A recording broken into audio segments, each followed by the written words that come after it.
Halo, hai, selamat pagi. Assalamualaikum warahmatullahi wabarakatuh.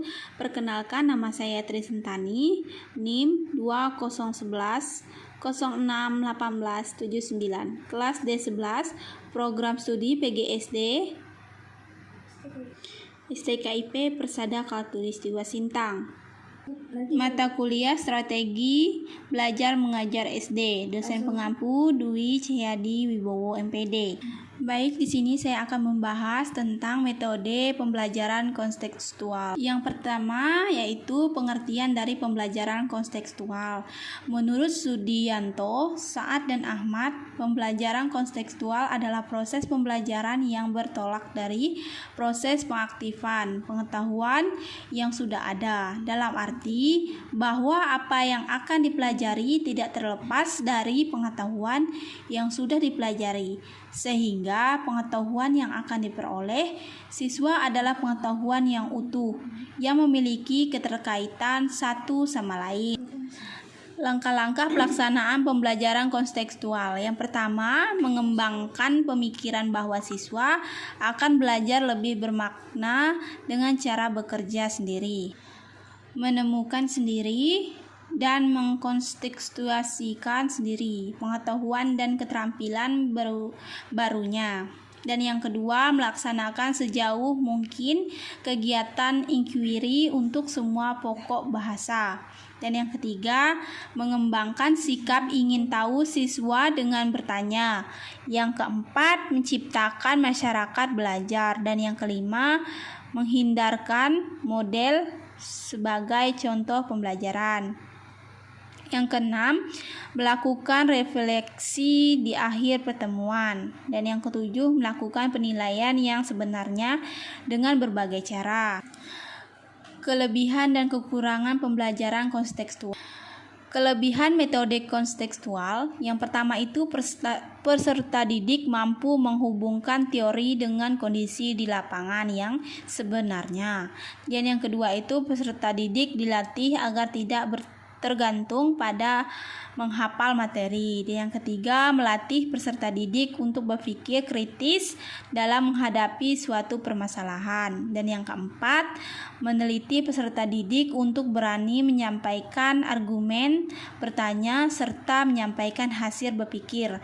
Dan yang terakhir itu melatih kepercakapan interpersonal untuk berhubungan dengan orang lain.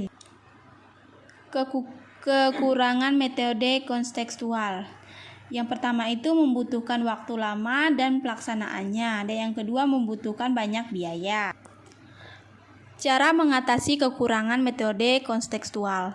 Yang pertama itu dalam pemilihan informasi atau materi di kelas didasarkan pada kebutuhan siswa, padahal dalam kelas itu tingkat kemampuan siswanya berbeda-beda, sehingga guru akan kesulitan dalam menentukan materi pelajaran karena tidak pencapaiannya siswa tidak sama. Dan yang kedua, dalam proses pembelajaran dengan model CTL akan nampak jelas antara siswa yang memiliki kemampuan tinggi dan siswa yang memiliki kemampuan yang kurang, yang kemudian menimbulkan rasa tidak percaya diri bagi siswa yang kurang kemampuannya. Dan yang ketiga, bagi siswa yang tertinggal dalam proses pembelajaran dengan CTL, ini akan tersebut tertinggal dan sulit untuk mengajar ketertinggalan, karena dalam model pembelajaran ini kesuksesan siswa tergantung dari keaktifan dan usaha sendiri. Jika siswa yang dengan baik mengikuti setiap pembelajaran dengan model ini tidak akan menunggu teman yang tertinggal dan mengalami kesulitan.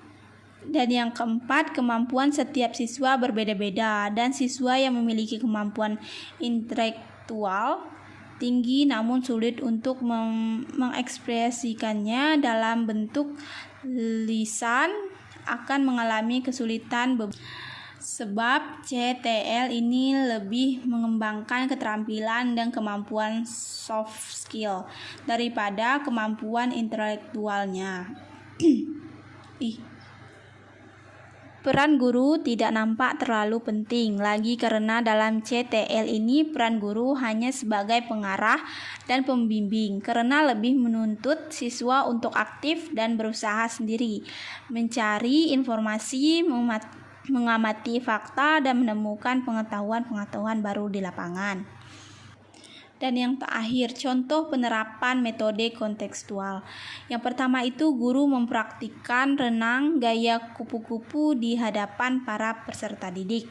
Dan yang kedua, guru menampilkan gambar rangka manusia untuk menunjukkan bagian-bagian rangka manusia.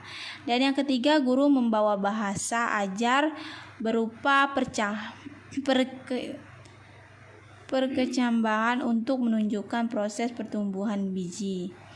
Guru membawa contoh koran atau majalah sebagai bahan untuk membahas berita. Dan terakhir itu guru peserta didik di daerah yang rawan banjir maupun longsor untuk menjelaskan struktur tanah. Sekian penjelasan dari saya. Terima kasih.